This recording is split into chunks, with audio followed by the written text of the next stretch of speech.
à toutes et à tous, heureuse de vous retrouver à cette grande édition d'actualité sur les Dabras Média. Voyons ensemble les grands titres de ce journal. Présidentielle 2020, remise du spécimen des bulletins de vote.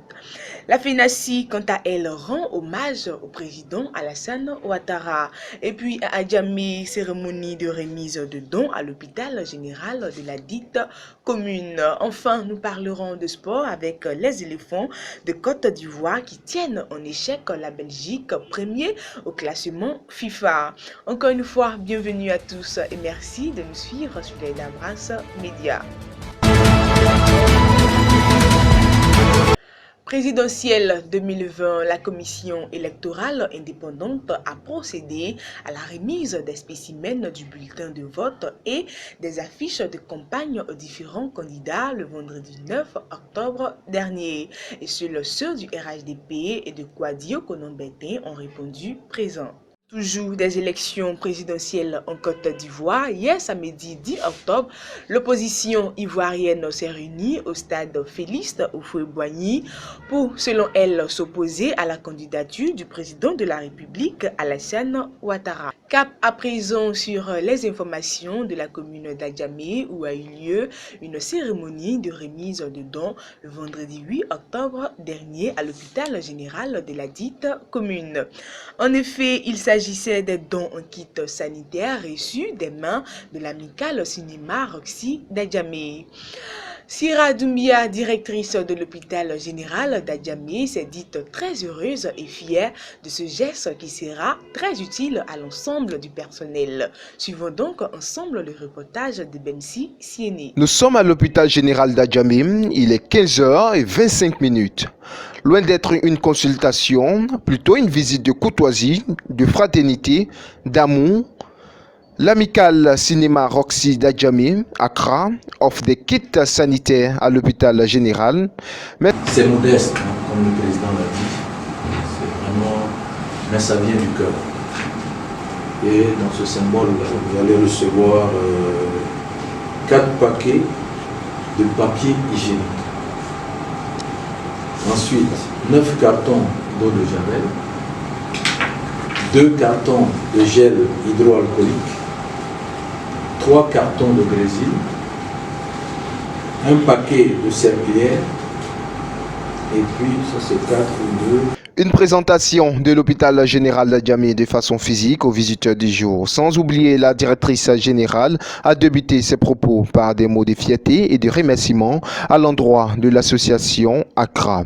L'hôpital général d'Adjamé en plein développement avec le docteur Sira Doumbia et ses collègues.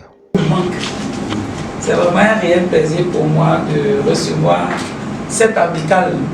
Je ne dirais même pas l'amicale, ce sont mes frères qui ont décidé de m'accompagner dans ma mission. Et ça, je n'en doute pas de toute façon. Je savais qu'il l'aurait fait.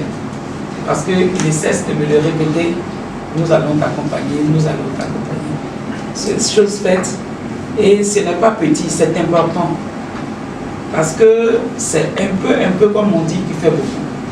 Projet d'inventaire forestier et faunique national. Le projet IFFN démarré en janvier 2019 est prévu s'achever fin mars 2021. Avec un taux actuel de réalisation de 57%, cet inventaire vise à répertorier toutes les espèces animales et forestières sur l'ensemble du territoire national.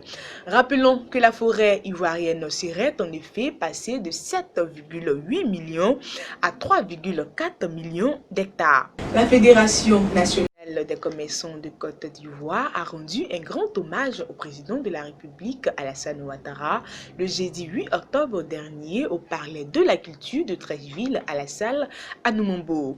En effet, c'était en présence du premier magistrat de la commune d'Adjamé, également président des commerçants, en l'occurrence M. Farikou Soumaoro, de M. Souleymane Diarasouba, ministre du Commerce et de l'Industrie, ainsi que de M. le Premier ministre, ministre de la Défense Ahmed Bakayoko.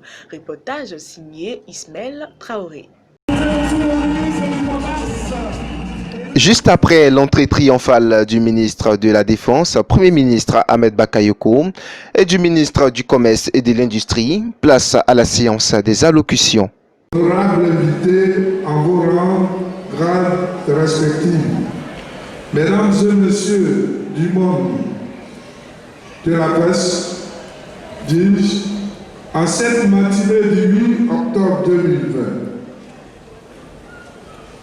nous rendons grâce à Dieu qui a permis que nous puissions nous retrouver ici, dans cette mythique salle d'Anoumambo, du Palais de la Culture de Trècheville, pour rendre hommage au premier des Ivoiriens, que j'ai nommé Son Excellence M. Alassane Ouattara, président de la République. Protocolaire appropriée, votre présence massive ce début d'après-midi pour cette cérémonie d'hommage et de reconnaissance à Son Excellence M. Alassane Ouattara, président de la République de Côte d'Ivoire.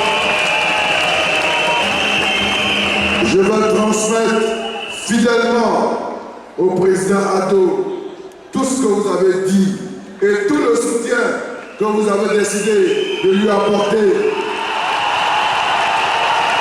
Et cette cérémonie s'est clôturée avec des prestations artistiques. Et puis, l'Union des étudiants de Bourma-Côté, en abrégé UEB, a organisé hier samedi 10 octobre sa journée d'intégration. Au menu de cette journée, information, orientation et parrainage des nouveaux bacheliers. Une cérémonie qui s'est clôturée, bien évidemment, par un cocktail. Suivons ensemble ce reportage de Joël Beibro.